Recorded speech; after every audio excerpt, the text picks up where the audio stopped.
Bonjour, nous sommes le mercredi 19 février 2020 et je vous propose la situation des cultures de cette semaine. En ce qui concerne les colzas, la reprise est maintenant amorcée puisqu'on observe des élongations de tiges dans les parcelles les plus avancées.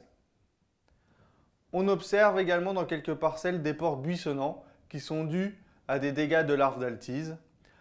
Il est maintenant trop tard pour intervenir, sauf dans les parcelles vraiment tardives ou sur les petits colzas. Avec les températures douces annoncées pour les jours à venir et surtout les conditions climatiques plus calmes, sans pluie notamment, il est temps maintenant de remettre les cuvettes jaunes afin d'évaluer l'arrivée des charançons de la tige du colza. En effet, les vols pourraient bientôt commencer. Ces charançons, je vous le rappelle, ils ont le bout des pattes noires. Il ne faut pas les confondre avec les charançons de la tige du chou qui eux ont le bout des pattes rouges et surtout ces derniers sont inoffensifs pour les colzas.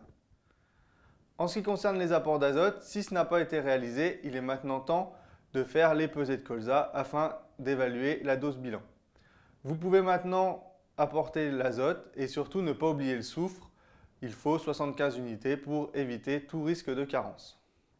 Au niveau des blés, les parcelles sont maintenant en plein talage, sauf pour les semis tardifs. Certaines parcelles de semis tardifs sont pénalisées par des excès d'eau et la battance.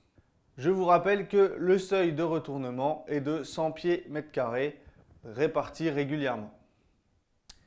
La priorité, une fois que les sols seront portants, sera de désherber les parcelles qui ne l'ont pas encore été ou de faire un rattrapage pour les parcelles qui le méritent. Il n'y a pas d'urgence pour apporter l'azote. Un apport de 40 à 50 unités dans les jours à venir sera suffisant pour combler les besoins du blé à l'heure actuelle. Je vous souhaite une bonne semaine, à la semaine prochaine.